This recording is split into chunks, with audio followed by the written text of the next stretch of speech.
नमस्कार, जय हिंद।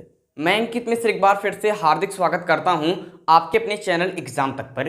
जैसा कि दोस्तों आप सभी जानते हैं कि कल के वीडियो में मैंने आपको बताया था कि यूपीएससी का नोटिफिकेशन जारी कर दिया गया है और आप 1 अप्रैल से लेकर 30 अप्रैल तक इसका आवेदन भर सकते हैं। और दोस्तों इसमें सिलेबस की बात करते हैं तो 160 क्वेश्चन पूरे आने हैं, जिसमें 40 क्वेश्चन आपका हिंदी के आने वाला है और इसमें आपको पूरे 100 मार्क्स रहेंगे। तो मैंने आपको कहा था कि आपको हिंदी के लिए जरा भी टेंशन लेने की आवश्यकता नहीं है, क्योंकि हमारे एग्जाम तक चैनल पर संपूर्ण हिंदी का सिलेबस आपको कराया जाएगा और हिंदी में आप 40 में से पूरे 40 करेंगे। यह बात की मेरी जिम्मेदारी है, यह मैं आपको वादा करता हूं। तो आज के वीडियो में हम इसी पर चर्चा करने वाले हैं कि जो आपकी विज्ञप्ति जारी हुई, जो नोटिफिकेशन आया है, उसमें हिंदी के कौन कौन से चैप्टर को शामिल किया गया है और कौन कौन से पाठ्य को आपको पढ़ना है, जिससे कि आप अच्छे से अच्छा स्कोर कर सकें। क्योंकि जब तक आपको ये नहीं पता रहेगा कि हमको क्या करना है, किन किन चैप्टर पर जोर देना है, तब तक आप कैसे पढ़ पाएंगे। तो सबसे पहली बात आपके लिए इंपॉर्टेंट है कि आपका जो नोटिफिकेशन आया है उसमें कौन कौन से चैप्टर शामिल हैं। तो यहाँ पर ध्यान से देखेंगे दोस्तों, बहुत ही ध्यान से देखेंगे कि सामान्य हिंदी जो है आपके सामान्य हिंदी में कौन कौन से चैप्टर शामिल हैं। पहली बात यहाँ पर देखेंगे कि हिंदी और अन्य भारतीय भाषाएं। हिंदी और अन्य भारतीय भाषाएं यहाँ पर कहा गया है। कहने का मतलब कि हिंदी का जो संपूर्ण विकास है, जो आप अपभ्रंश, शौर्यनिय भ्रंश, पैताचीय भ्रंश, खस अपभ्रंश, ऐसी जो चीज़ें हैं आप पढ़ते हैं, वो इसमें आएगा, आपके लिए बहुत ज़्यादा इंपॉर्टेंट है। तो हिंदी का जो आपके विकास है वो यहाँ पर आपका होता है।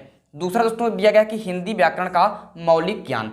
जो हिंदी व्याकरण है इसका मौलिक ज्ञान आपको होना चाहिए और इसमें आपके चैप्टर में शामिल है हिंदी वर्णमाला, तद्भव, तत्सम, पर्यायवाची, विलोम, अनेकार्थक। यहाँ से क्वेश्चन दोस्तों यूपीएससी में पूछे जाते हैं। मैंने देखा है कि आपके पर्यायवाची, विलोम, अनेकार्थक से कई सारे क्वेश्चन पूछे गए। शब्द शक्ति आपको मजबूत करके चलनी है। इसके अलावा दोस्तों वाक्यांशों के स्थान पर एक शब्द, वाक्यांशों के स्थान पर एक शब्द। जैसे आप लोग पढ़ते हैं कि जो व्यक्ति आपके ईश्वर में विश्वास नहीं रखता है उसे नास्तिक कहते हैं, जो विश्वास रखता है उसे आस्तिक कहते हैं। तो संपूर्ण आपके वाक्य को हटाकर उन्होंने सिर्फ एक बात कर दिया, नास्तिक। तो वाक्यांशों के स्थान पर एक शब्द, ये आपसे क्वेश्चन पूछेगा, कई सारे होते हैं। और समरूपी भिन्नार्थक शब्द, समरूपी भिन्नार्थक शब्द होती है, तो ये भी आपके लिए इंपॉर्टेंट होता है। मैं आपको दिखाऊंगा कैसे कैसे ये चीजें होती हैं। आप बस इस चैनल को सब्सक्राइब कर लीजिए। मतलब कि एक ही प्रकार का शब्द लिखा रहता है, उसके अलग अलग अर्थ रहते हैं। तो समरूपी दिखते हैं, बस भिन्नार्थक शब्द होते हैं।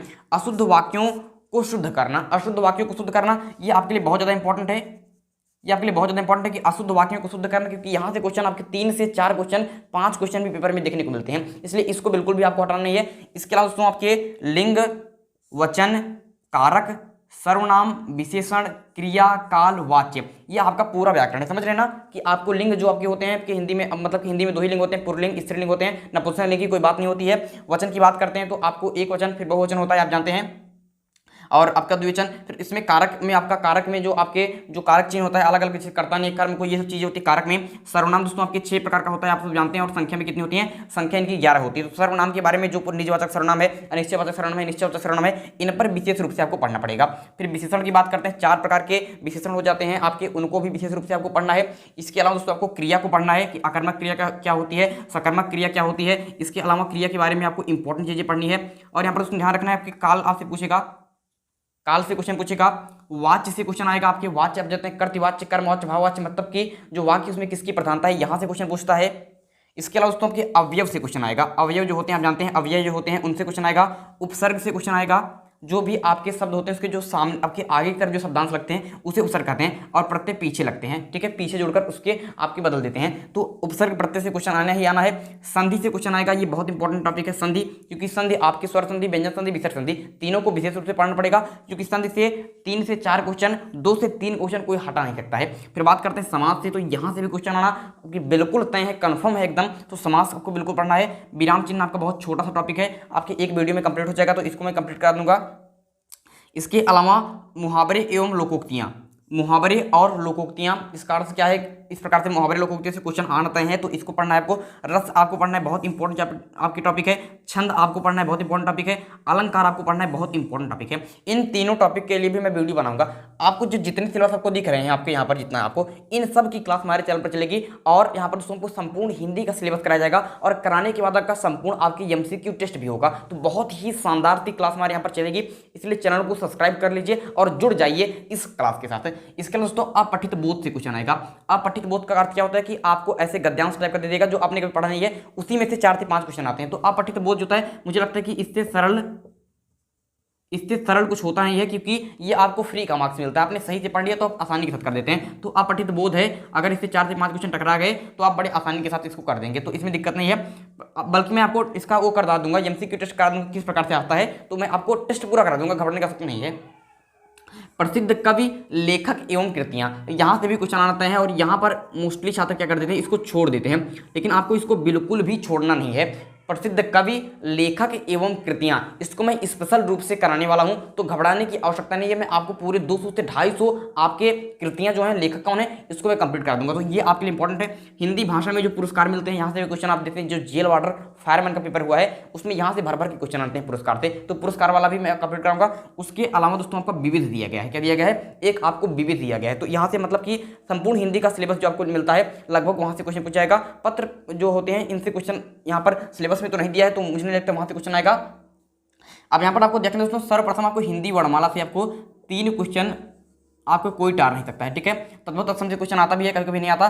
पर्यायवाची, विलोम, अनेकार्थक, सबसे आपके 5 क्वेश्चन, कितने क्वेश्चन आपके, पूरे 5 क्वेश्चन आएंगे, कोई यहाँ पर रोक नहीं पाएगा। वाक्यांशों के स्थान पर एक शब्द, समरूपी भिन्नार्थक शब्द, इसमें और क्या अशुद्ध वाक्यों के शुद्ध शब्द, यहाँ से भी आपके 3 से 4 क्वेश्चन आएंगे, ये भी तय है आपका। मैं आपको बता क्या क्या इंपॉर्टेंट है। लिंग, वचन, कारक, सर्वनाम, विशेषण, क्रिया, काल, वाच्य, यहाँ से भी दोस्तों आपके 7 क्वेश्चन के आपके अकॉर्डिंग आपका आएगा। लिंग, वचन, कारक, सर्वनाम, विशेषण, क्रिया, काल, वाच्य, अव्यय, उपसर्ग, प्रत्यय, संधि, समास, विराम चिन्ह, संधि समास भी है, इसलिए इसको जोड़ लीजिए कम से कम 15 क्वेश्चन।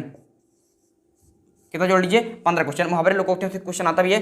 रस, छंद, अलंकार से भी आपको लगभग 3 से 4 क्वेश्चन देखने को मिल सकते हैं, 3 से 4 क्वेश्चन देखने को मिल सकते हैं। समझ रहे हैं कि 3 क्वेश्चन यहाँ से, 5 क्वेश्चन यहाँ से, 5 3 8, 8 के अलावा यहाँ पर दोस्तों आप इस 4 क्वेश्चन यहाँ से मान लीजिए, 8 4 12, 12 से यहाँ पर 7 जोड़ दीजिए, 20 में मान लेता हूँ, 20 10 35, और यहाँ से हो गए। और इसके बाद दोस्तों कुछ क्वेश्चन आपके आ जाएंगे, यहाँ पर आपके अपठित बोध से भी क्वेश्चन आएगा, प्रसिद्ध कवि लिखने से भी दो क्वेश्चन आपका आ सकता है, और पुरस्कार से भी एक क्वेश्चन आपका आ सकता है। तो इस प्रकार से आपके 40 क्वेश्चन लगभग आपके सेटलमेंट रहेंगे, ठीक है। आपको अगर 1-2 क्वेश्चन अगर ज़्यादा हो गया हो तो समझ लीजिए कि यहीं पर थोड़ा बहुत एडजस्ट रहेगा, लेकिन इसी प्रकार से आपका आएगा। समझ रहे हैं, कोई घबराने वाली आवश्यकता नहीं दोस्तों। जो हिंदी वर्णमाला का चैप्टर है, सबसे पहले हम यहीं से स्टार्ट करेंगे, क्योंकि वर्णमाला से क्वेश्चन बहुत आते हैं, 3 से 4 का भी 5-5 क्वेश्चन मिल जाते हैं। तो वर्णमाला चैप्टर हम कल से आपके स्टार्ट करने चल रहे हैं, और पूरा वर्णमाला थोड़ा बड़ा चैप्टर है, इसलिए हमको पढ़ने में इसमें थोड़ा सा समय लगेगा। कहने का मतलब कि 4 से 5 क्लासें आपकी जाएंगी, 4 से 5 क्लासों में हम वर्णमाला को कंप्लीट करेंगे। तो आप तैयार रहिए बिल्कुल इस चैनल पर, और वर्णमाला की क्लास आपको कल से ही स्टार्ट हो जाएगी, और बिल्कुल जीरो से तैयारी चलेगी, बिल्कुल जीरो से। जो जिनको लग रहा होगा कि सर हमने तो अभी तक तैयारी नहीं की है, उनके लिए भी स्पेशल है, ठीक है, उनके लिए भी स्पेशल है। वो भी से जुड़ेंगे और उनको बहुत ही अधिक फायदा देखने को मिलेगा, क्योंकि वर्णमाला आपके बहुत अच्छा टॉपिक होता है, यहाँ से क्वेश्चन आता है, इसलिए हम सबसे पहले यहीं से स्टार्ट कर रहे हैं। बहुत लोग कह रहे थे सर आप हिंदी और अन्य भारतीय भाषा पहले स्टार्ट कीजिए, जो अपभ्रंश वगैरह हैं, लेकिन उसको हम इसके बाद स्टार्ट करेंगे।